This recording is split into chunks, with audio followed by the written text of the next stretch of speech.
वहीं national Herald मामले में राहुल गांधी का बड़ा बयान सामने आया है। राहुल गांधी ने कहा कि हम पीएम मोदी से नहीं डरते हैं, दबाव डालकर हमें चुप नहीं करवा सकता है कोई। राहुल गांधी आज संसद के बाहर पत्रकारों से बातचीत में उन्होंने ये बात कही और कहा कि भागने की बात वो कर रहे हैं, हम परिस्थितियों से भागने वाले नहीं हैं, हमारा काम लोकतंत्र की रक्षा करना है। राहुल गांधी आज अपनी स्थिति साफ करते हुए नजर आए। मोदी से तो मैं बिल्कुल नहीं डरता हूँ। तो जो अपने घर के बाहर पे बैरिकेडिंग हुई है उसको कैसे देखते हैं आप सर? और लगाएं और बैरिकेडिंग करें। और सर आपको जिस तरह से कल एआईसीसी मुख्यालय को भी बैरिकेड किया गया है, सच्चाई को बैरिकेड नहीं करा जा सकता। बढ़िया और करिए, सच्चाई को बैरिकेड नहीं क्यों करना चाहते हैं, क्यों कर रहे हैं?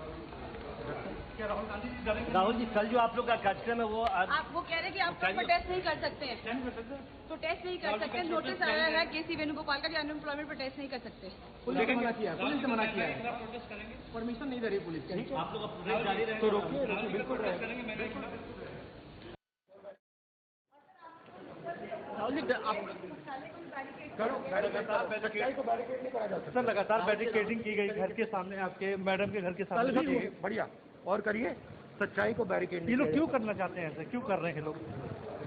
क्या राहुल गांधी जी डरेंगे नहीं? कल जो आप लोग का कार्यक्रम है वो आप वो कह रहे हैं कि आप प्रोटेस्ट नहीं कर सकते हैं, प्रोटेस्ट नहीं कर सकते। नोटिस आया है केसी वेणुगोपाल का कि अनएम्प्लॉयमेंट प्रोटेस्ट नहीं कर सकते।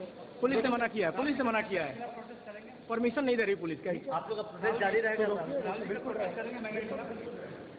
सर देखिए, ये पूरा इंटिमिडेशन का अटेम्प्ट है। ये सोचते हैं कि थोड़ा सा प्रेशर डाल के हमें चुप कर देंगे, चुप नहीं होने वाले जी। जो इस देश में नरेंद्र मोदी जी, अमित शाह जी कर रहे हैं लोकतंत्र के खिलाफ, उसके खिलाफ हम खड़े रहेंगे, चाहे कुछ भी कर दें। सर बीजेपी कह रहे हैं कि रण छोड़ने भी नहीं देंगे और भागने भी नहीं देंगे। बीजेपी संबित पात्रा कह रहे हैं कि भागने नहीं देंगे और रण की बात कर रही है, लड़ाई की बात कर रही है कांग्रेस पार्टी। भागने की कौन बात कर रहा है? भागने की वो बात कर रहे हैं। देखिए सुनिए बात जी, हम इंटिमिडेट नहीं होंगे, हम नरेंद्र मोदी से नहीं डरते हैं। समझ गए बात? कर लें जो करना है, कुछ फर्क नहीं पड़ेगा। राहुल जी बोलने दीजिए। जी, जो मेरा काम है देश की रक्षा करना, लोकतंत्र की रक्षा करना, देश में जो हार्मनी है उसको मेंटेन करना, वो मैं करता रहूंगा। ये कुछ भी कर लें। और बढ़ सकती है गांधी परिवार की मुश्किलें। नेशनल हेराल्ड केस पर सुब्रमण्यम स्वामी का दावा, नए चार्ज के लिए दस्तावेज तैयार कर रहा हूं, मेरे सभी आरोप साबित होंगे, दोषियों को उम्र कैद होगी, ये दावा किया। तो मैंने फिर दस्तावेज इकट्ठे किया, सिर्फ कंप्लेंट भेजने की जगह में। वैसे उस समय तो समन्स इश्यू हो गए थे, सोनिया गांधी और राहुल गांधी इत्यादि आकर बेल लिया उन्होंने, फिर श्योरिटी दिया 50,000 रुपये का, और फिर यानी वो कभी भाग जाएंगे तो किसको पकड़ना है, वो भी उनका भी नाम दिया। जैसे राहुल गांधी ने प्रियंका का नाम दिया और सोनिया गांधी ने एंथनी का नाम दिया था। इस प्रकार से सारी पूरी कार्रवाई हो गई थी। तो अब ये एक दूसरा आयाम था कि इन्होंने जो 50 लाख रुपया दिया था कांग्रेस पार्टी को, जो एसोसिएटेड जर्नल्स लिमिटेड की कर्जा को इनकी स्वामित्व में बदल दी उस 50 लाख का कारण। ये 50 लाख कंपनी के पास तो सिर्फ 5 लाख की शेयर्स थी, दैट इज़ यंग इंडियन का तो सिर्फ 5 लाख था, पर इन्होंने कर्जा नाजायज़ खर्चा कलकत्ता से लेकर दिया था।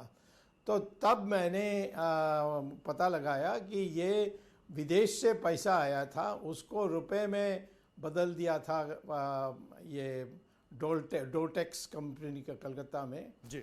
और उस पर उन्होंने कर्जा क्या दिया, सोनिया यंग इंडियन को कर्जा दिया था विदाउट ब्याज, यानी कोई इंटरेस्ट रेट नहीं चार्ज किया, कोई टाइम नहीं बताया, कोई जमानत में कुछ रखने के लिए कहा नहीं, यानी एक प्रकार से दान दिया था। और डोटेक्स की जो बैंक अकाउंट है, जो अकाउंट्स बुक है जो वो पेश करते हैं, उसमें लिखा ये डोनेशन है। यंग इंडियन में इसको इस 1 करोड़ रुपए जो उन्होंने पाया उसको उन्होंने कहा ये लोन है, परंतु जिसने लोन दिया वो कहता है नहीं ये डोनेशन है। तो एनीवे ये सब बातों को देखकर मैंने कंप्लेंट की 2018 में, और फिर इन्होंने ईडी ने फिर उसकी जांच कराई और जांच करने के बाद कहा हाँ इसमें तथ्य है, और उस तथ्य पर उन्होंने इनकी सफाई मांगने के लिए इनको बुलाया गया। तो सर ईडी अब वहाँ उन्होंने कह दिया कि जो स्वर्गवास हो गए मोतीलाल वोरा, जी जी बड़े अच्छे आदमी थे, तो इसीलिए मैं स्वर्गवास कहता हूँ, और उन्होंने उनके नाम पर दे दिया कि उन्होंने सब किया। अब सारे दस्तावेजों में तो सबकी नाम है, राहुल गांधी का नाम है, सोनिया गांधी का नाम है, ऑस्कर फर्नांडिस का नाम है, और मोतीलाल वोरा का भी नाम है, परंतु उन्होंने लेकिन सर जो मूल सवाल है नाम पर उन्होंने सर, बड़ी पाप की। आज सर कुछ अलग अलग जगहों में जो नेशनल हेराल्ड के दफ्तर हैं वहां भी छापे पड़े हैं, और कुछ हवाला के ट्रांजैक्शन के कुछ सबूत मिलने की भी बात कही गई। ये खबर क्या आपको मिली? मुझे मिलने की जरूरत नहीं, मैंने कंप्लेंट कर दी। जो मूल केस है जो जिसमें मैंने 4 आईपीसी की जो ऑफेंसेस हैं उसके आधार पर मेरी चल रही है, तो ये एक एडिशनल है, जैसे इनकम टैक्स भी एडिशनल है। इनकम टैक्स ने भी बहुत कुछ ढूंढा है, ये कोर्ट में गए, कोर्ट में सब जगह में हार गए, सिर्फ अभी सुप्रीम कोर्ट का मोहर लगने की बाकी है।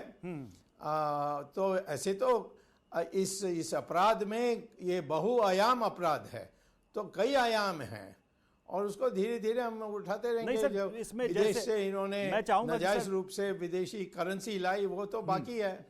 कौन कौन से आयाम हैं सर? थोड़ा दर्शकों को आप बताएं कि आपको इसमें किस किस तरह के और अपराधों या मैंने अभी तो जो आयाम पर जांच हुई है,